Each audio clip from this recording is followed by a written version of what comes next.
other missionaries that were following in Reverend Bowen's footsteps. This was now in the 50s, 1950s. I met them. They converted me to the Southern Baptist brand of the Christian faith, began attending church with them, began serving as the interpreter, because when they were, because their mission was to try and convert Africans to embrace the Christian faith. About the same time, in the United States of America, a revolution was brewing.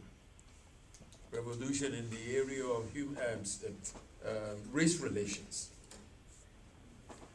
Demonstrations were taking place, and these were making headlines all over the world. And the kinds of headlines that really resonated with people of West Africa, my people. Does anybody know why that might have resonated with the people of West Africa more than any other part of Africa? Most of the slaves?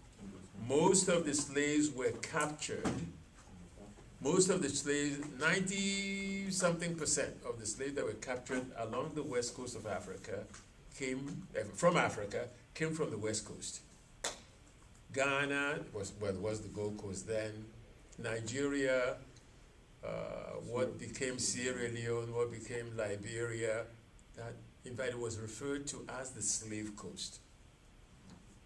And I thought another remarkable thing, Benny Stevens, was that when the Southern Baptists decided to embark on missionary venture, they could have gone to any other part of the world. But somehow, it was to the Slave Coast that they sent their first missionary. And that was why Thomas Bowen and his family, his wife, arrived among my people on the west coast of Africa in 1850. Now we're talking about roughly about 100 years later. I'm reading about police dogs. I'm seeing images of fire hoses, Montgomery, Alabama, and before that, there was a place called Little Rock, Arkansas, a governor by the name of Orville. And I thought it was really a peculiar name because, we were used to English names, Remington and blah, blah, blah. But a governor named Orville Forbes, governor of Arkansas, trying to prevent black people the opportunity of going to school. So I felt fortunate because I saw Americans around me, so I would turn to them to just innocent question. What was going on in your country, and how come black people, citizens of your country, have to be denied and have to fight for the basic rights like education and all that? And most of those missionaries were much too embarrassed to address my questions, even though innocently posed as they were. They were embarrassed because, as you know, they had lived in segregated towns and cities across the South. They had attended segregated public schools across the South. They had gone on to segregated universities, state universities, University of Georgia, or Southern Baptist universities such as Mercer University, segregated. They had then proceeded to segregated theological seminaries, again in the South. I think the biggest one was in Louisville, Kentucky. I think that it's called Southeastern Theological Seminary or something like that. But the most telling part of the experience in the area of race relations was what? They attended every Sunday of the year a segregated church service. Think about it. That experience, and then you're called into the mission field, you're sent to a place where the slaves with whom you have little or not, actually it's not accurate to say white people didn't have little or nothing to do with black people. They did. So long as the demarcation line and black people knew what their place in society. There was a lot of interaction. If you went to the days of slavery, where forced labor and free labor, that's what slavery is. In the civil rights movement, I got a chance to visit Mississippi. Dr. King's last project was called the Poor People's Campaign, so I was involved in that.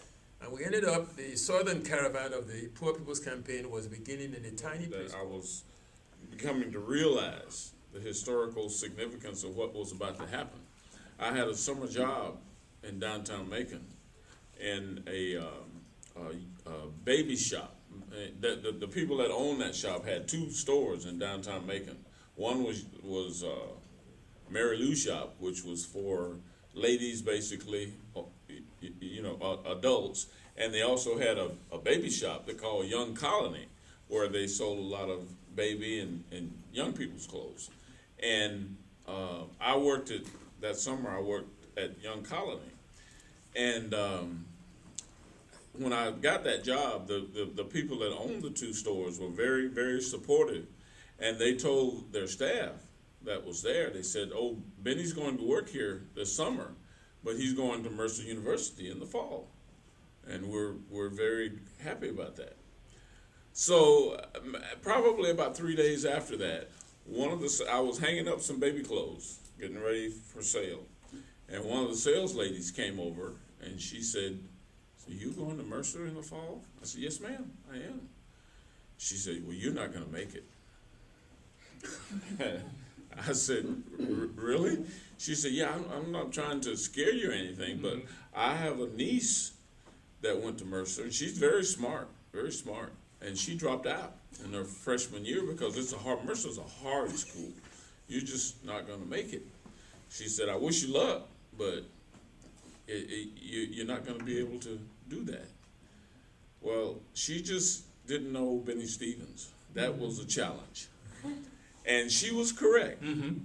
Mercer was a hard school, and I guess it probably still is. Yeah. But and it was like Dean Joe told me, said, you got to apply yourself, you got to work hard, because somehow the word had gotten to him that I was a bit of a good time guy, and I kind of was. I was not real serious about things. I like to enjoy myself, and that's why he cautioned me that you're going to have to work. Yeah. You're going to have to study. You're going to have to apply yourself. And when I got into those classes, Sam, we found out they're right. It's I mean, with all the other stuff going on, just a couple of black students on campus and all surrounded by white people, and I had never been in a situation like that before. When I came, I was 17 years old. And there were a lot of other challenges to fit in, and Betty may tell you, I don't know, but she had some issues on campus here and there, but I never did. I guess I was blessed. I was lucky. As far as relationships with people, the acceptance was there.